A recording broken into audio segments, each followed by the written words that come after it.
The Summer Day by Mary Oliver. Who made the world? Who made the swan and the black bear? Who made the grasshopper? This grasshopper, I mean, the one who has flung herself out of the grass, the one who's eating sugar out of my hand, the one who's moving her jaws back and forth instead of up and down, who is gazing around with her enormous and complicated eyes. Now she shifts her pale forearms and thoroughly washes her face. Now she snaps her wings and floats away. I don't know exactly what prayer is. I do know how to pay attention, how to fall down into the grass and kneel down in the grass, how to be idle and blessed, how to stroll through the fields, which is what I've been doing all day. Tell me, what else should I have done? Doesn't everything die at last and too soon? Tell me, what is it that you plan to do with this wild and precious life?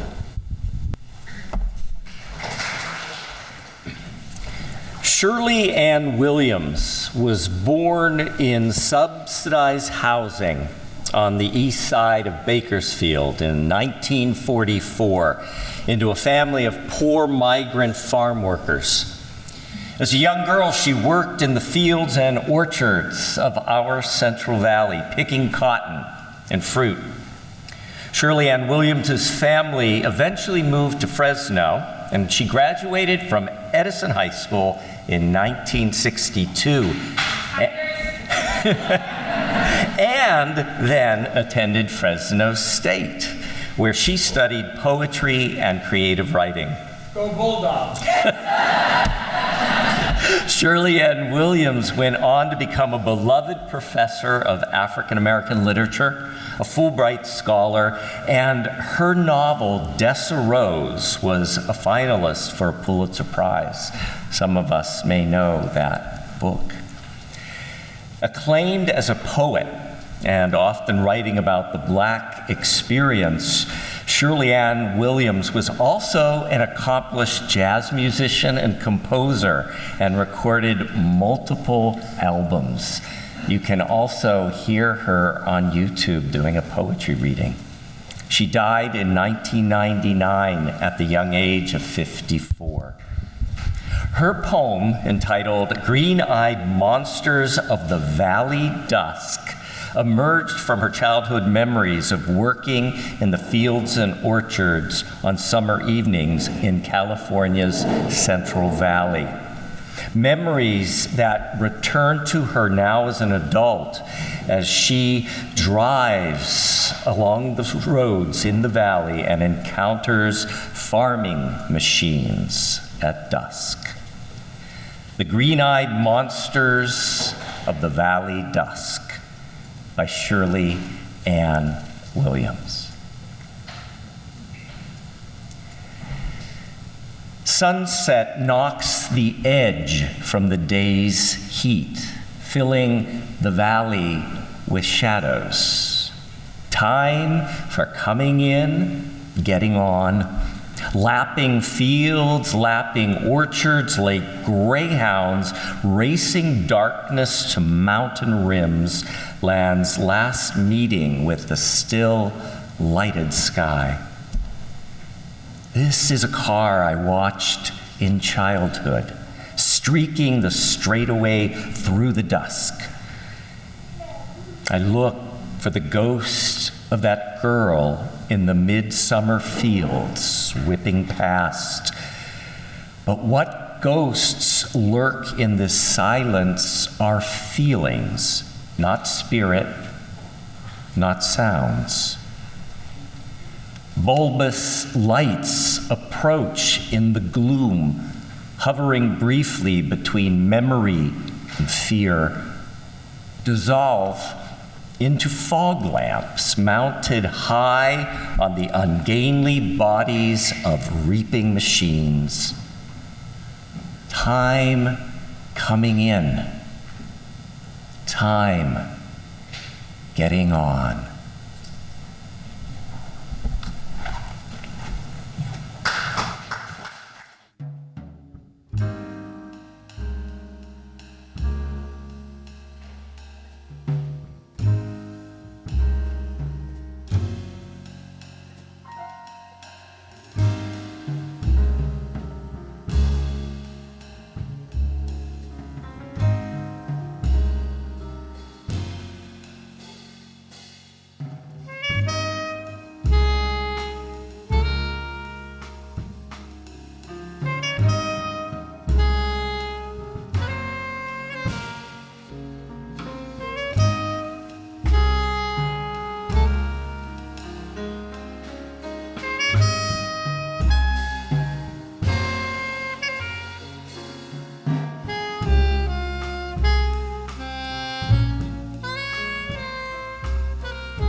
I don't know that there's much better than a sexy sax on Summer Sizzle, accompanied by beautiful bass playing and a piano and drums. I mean, what a quartet.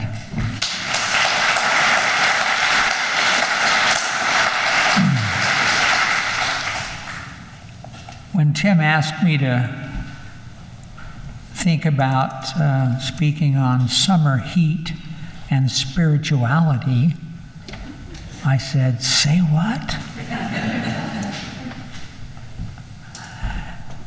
But in my pondering, I realized that recently I've noticed that on certain days the heat of summer has certainly arrived in Fresno.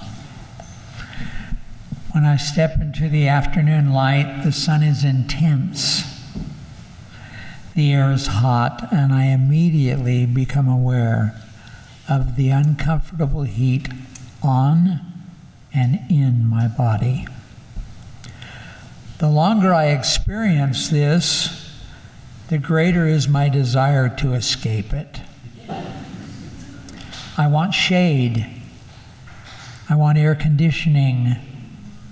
I look for a drink of cool water and a place to relax.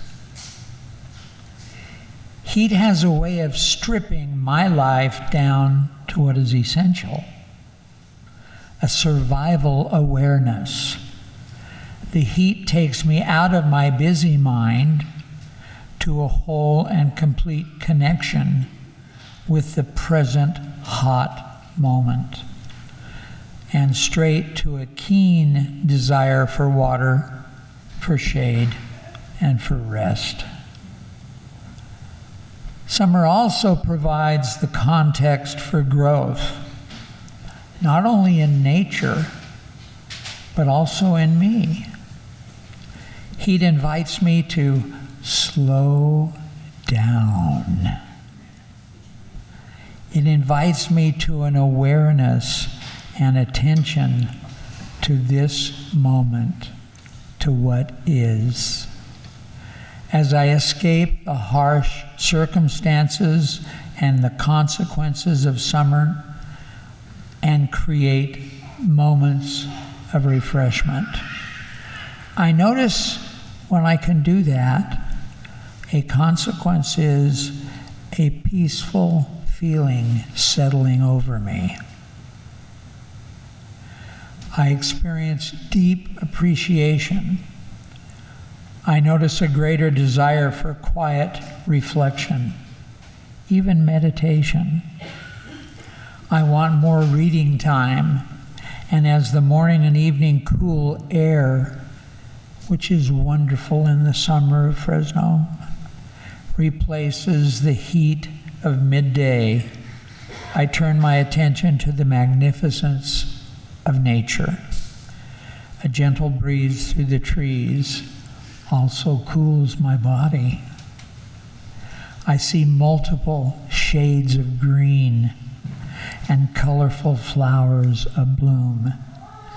Even the gardens near our parking lot come more alive. This time renews my mind, much like a cool drink can refresh my body. So perhaps, just perhaps, the next time you feel the warmth of a summer day, let it serve as a reminder that just as your body needs water and shade, your inner life needs peace and renewal. And just as the sun helps bring new growth on the planet, it also challenges you and I to cultivate acceptance and a search for solace. May it be so. Amen.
One last reading, followed by one last summer song.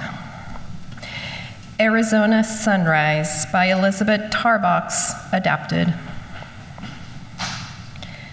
The sun rose over Monument Valley this morning. It was quiet, a quiet you could feel inside, broken occasionally by the greeting of an unknown bird or animal.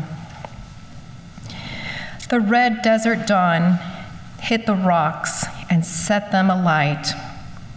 Tall, centennial rocks pointing to the red and orange sky and to an eternity of waiting. I was in Monument Valley at sunrise once. It was in the summer. The sun impacted the sky, and there were 3 of us there, watching, touched for only one holy moment by the immensity of that sunrise, struck to silence by the presence of the sacred. We are so frail. We share a few moves, a few breaths. Our hearts beat to the rhythm of the universe for a moment or 2, and we are gone. But the sun rises over Monument Valley each day, as it has done for ages before I lived, and it has done all these thousands of mornings since the day I was there, as it will long, long after my footprints are gone from this earth. We live for a time only, but during that time we can, if we choose, find places like Monument Valley at a summer sunrise and stand there and pause in our activity and find an infinite peace. A peace not for our making, a peace which truly does defy our understanding. It is there for us. We need only pause and wait for it to come.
David Alf. David Alf on piano.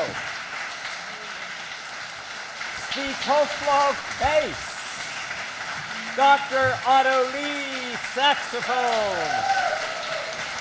Antonio Montañez, drums.